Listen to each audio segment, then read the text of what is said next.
So the biggest difference between this drape and the Nivi drape is that usually this layer of the sari is never seen.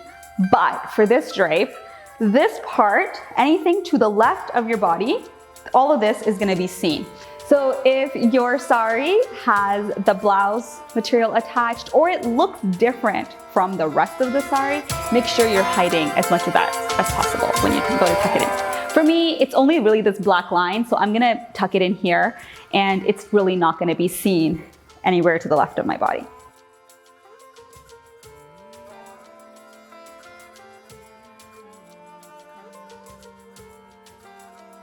With a regular Nivi drape, I wouldn't recommend pinning the pallu right away because it doesn't really matter, but for this drape, you wanna do it because this next step, all right, so what you're gonna do is bring the edge of the sari to your right thigh and pin it like you would in a regular Nivi drape.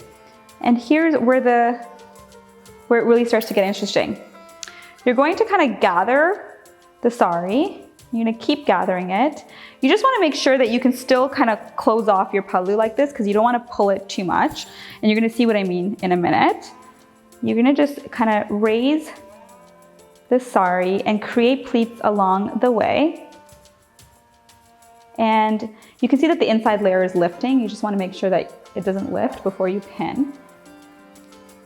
And then gather all of them. Once you're happy with it, you can just pin all of this together.